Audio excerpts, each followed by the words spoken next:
So I am coming to you today from the Brandywine Courtyard, and Mikey is helping us record this message. We thought it was critical for us to find some different ways to communicate with you in addition to the written comments that the written communication that we've been giving you this week. It has been a very hard week, and this virus is intense. I am shocked how quickly it is spreading, and now it's so hard to even contact trace. So let me give you what we have from a fact standpoint. In the health center, we have 16 residents who have tested positive for COVID. We have 17 associates who've tested positive for COVID in the health center. In AL, we've now had 4 residents test positive. All of them have been really within the last 4 days. So we now have 7 associates in Waterford. And then also today we learned that we have one positive resident in independent living and a total of 6 associates in independent living. So this thing is fast. I want to talk to you a little bit about some of the things that we've done in the last 24 hours. We had a professional cleaning company come in who specialize in COVID, and they cleaned every health center room today, and then tomorrow they will be in to do every Waterford room and common area.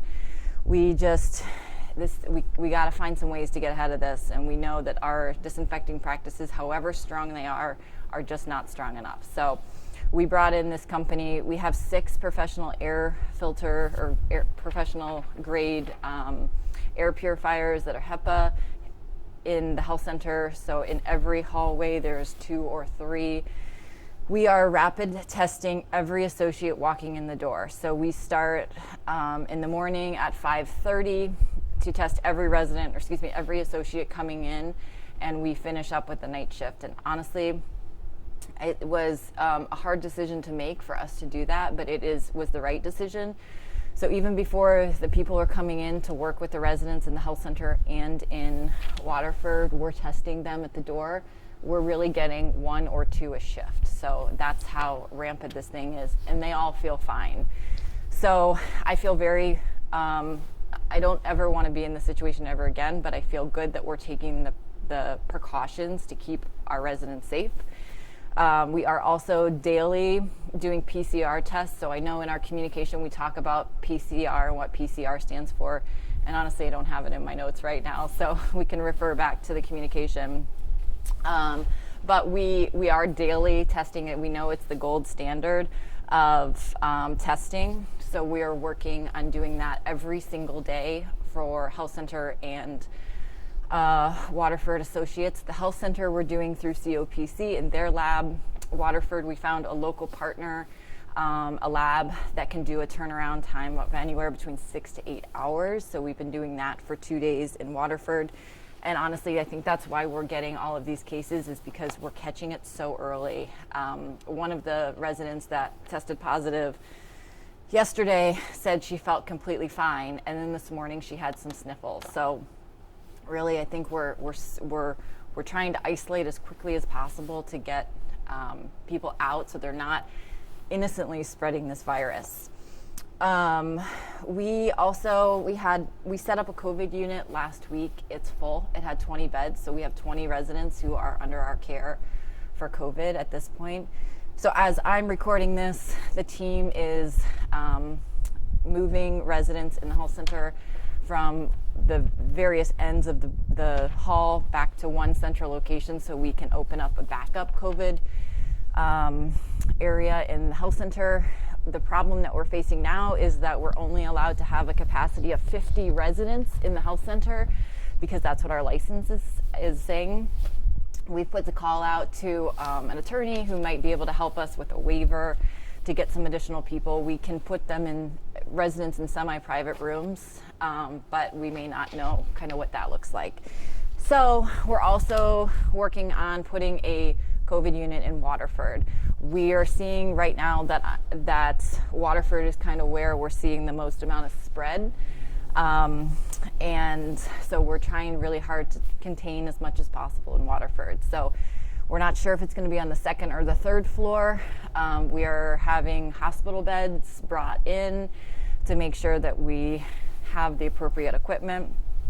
Let's talk real quick about the clinical portion of this. Thankfully, all of our residents are doing well, okay, to be expected. We are on day 7 for those initial exposure residents, but some residents have obviously started from day 1 because we had people today that tested positive. We had one resident that was sent out to the hospital. She's doing much better. She's actually coming back to us tonight, so we will have her back. We have had all but 2 of our residents have received or will receive this week. We call it the BAM IV, but it's the synthetic antibodies that they're saying it's experimental, but the results have been promising in the studies. Basically, what it does is it gives you this synthetic antibody, and the earlier you get it, the better it is, because it lowers your viral load. So I can't even say enough about COPC. They have jumped through hoop after hoop after hoop for our residents and being great advocates for making sure that we get that IV. We originally started at Ohio Health last Saturday for 5 residents, and now we've pivoted to Mount Carmel. So 12 of our residents in the next 3 days will get infusions at Mount Carmel East. Kelly, our transportation queen, as we now call her, has been extraordinary. She has set up the zero turn to accommodate 2 wheelchairs at a time, and we've got special air filters in there. She's disinfecting it, and obviously wearing her appropriate PPE. We have dexamethasone, which is a steroid, and Lovenox on site for every resident. That's kind of the gold standard of what they're treating in the hospital, in addition to oxygen concentrators for every resident. Right now we have 4 residents on oxygen, 2 of which are normally on oxygen, 2 of which have been put on oxygen since we started. We also are treating common colds with Robitussin cough syrup. Nutrition is super important right now, so making sure that we encourage our residents to eat, and hydration. So we're keeping a really close eye on the hydration. We've ordered about 300 Pedialyte popsicles. We have Pedialyte. We're trying any way we can to make sure our residents have their fluids. So let's talk about PPE and where we are from that. So we have now 3 areas. Everyone in our health center and Waterford are in full PPE. They all have N95 masks, so the big respirator mask, a mask to go over your N95, goggles, a full gown, gloves, and some people are choosing to wear booties in and out of each room. So before anybody goes into a room, they're in full PPE. Before they leave the room, they're out, and then obviously hand washing and sanitizing. This virus, we are doing everything we possibly can, and it's still just ripping through. So I am so thankful that we have spent so many months stockpiling this PPE. I asked yesterday how many gowns we had left because I was worried because we're just using so many of them, and the report I got yesterday was about 33,000 gowns that we still have. So we have a lot of worries right now, but PPE is not one of them, thankfully. I also wanted to tell you, obviously we're moving a lot of residents in a lot of different resident areas. Russilli, again, has been incredible to help us. They are bringing us a shipping container that we will store individual resident items. Obviously, if it's freezable, we won't put it out, but to make sure that we can contain those in various areas, because we're moving residents all over, especially in Waterford. We know that we will have to displace some residents, assuming that things happen the way they are.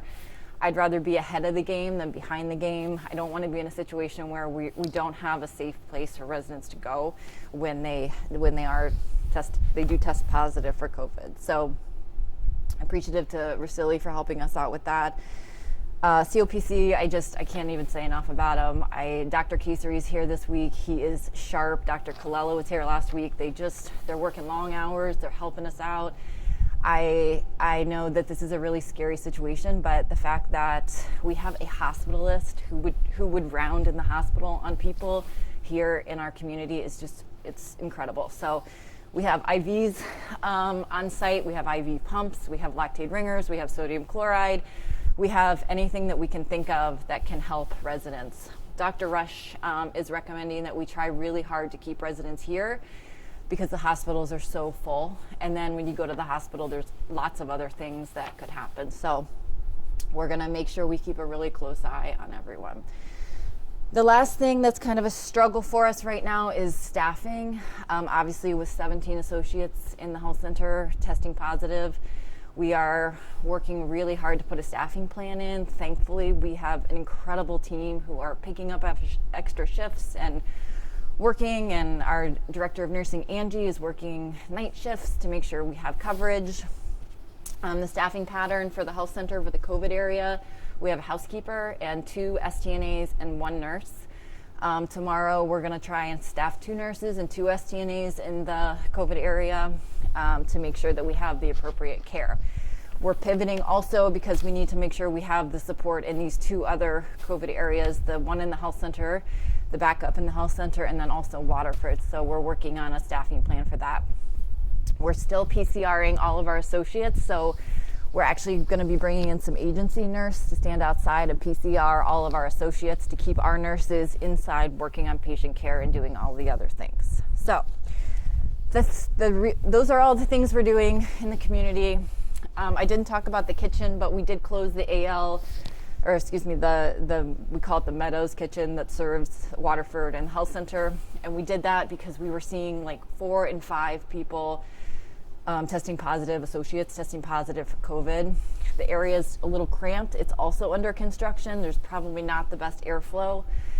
So we made the decision on Sunday to do that. So all of the meals for the entire campus are being made out of the legacy kitchen. And if you remember, that is under construction as well. So the feats that we're working through to get you your meals, which we know are important, are pretty extraordinary. So I want to talk a little bit about the one independent living resident that tested positive today. It happened via a rapid test, our ID Now machine. So we are PCRing that person just to confirm the positive result.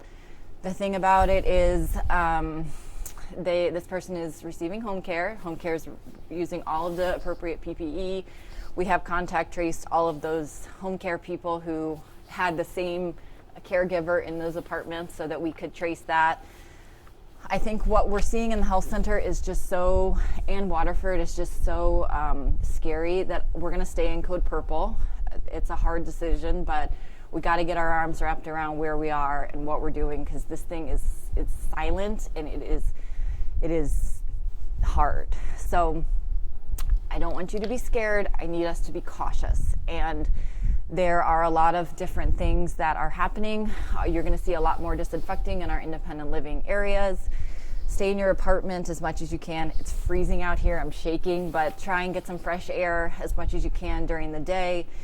That's really important too. The fresh air, the ventilation, to make sure that you stay healthy. Hand washing is also really critically important. These next couple of days are pretty crucial. The next 7 to 10 days are pretty crucial for us. We are doing everything we can to isolate and treat as quickly as possible. And that's really we're gonna need your help to do that too. Please, please, please, we want you to be out in the community. Please make sure you're wearing your mask. Please make sure you're washing your hands. Please make sure you're staying 6 feet apart. All of these things are critically important and will be critically important. I think, again, independent living, if you're not feeling well, we need you to call COPC. Please don't stop by the COPC office. Again, we're trying to limit as many non-urgent cases in COPC so that Dr. Kesari this week can really focus on our 20 residents in the health center and do his very best to take care of them and provide the care that they need. So if you have an ache or a pain and it can wait till next week, we would appreciate that. If you're having those symptoms of COVID, I should have brought them so I could review them with you, but a fever, a dry cough, some nausea, they're escaping me right now. We'll review them in the communication that we send out tonight. Please don't leave your apartment. Please call COPC. We will work very hard with you. We will come up and rapid test you. That rapid test, keep in mind, we need it to be after day 5, because that's when your viral load is high enough that it can detect in the testing capabilities. So we're here. It's here, and we did really well for a little bit of time, and we are as prepared as we can be. I'm very thankful again for COPC, our associates. I can't even get into it because I'll get emotional about it because they're just so incredible. I mean, Angela Vogan is doing staffing, Scott Emsch is being our courier to drop off. Everybody, Craig's monitoring COVID, everybody's doing everything they can to help support the health center team and now the Waterford team. So we need your help as well. Please stay in your apartments if you can. Please wash your hands, please open your windows. And again, if you're not feeling well, please let us know because we want to make sure that you're okay.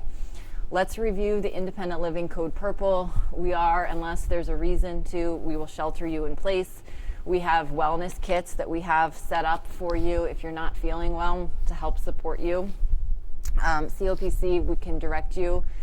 If needed, we can provide any additional support, but hopefully none of you are feeling bad.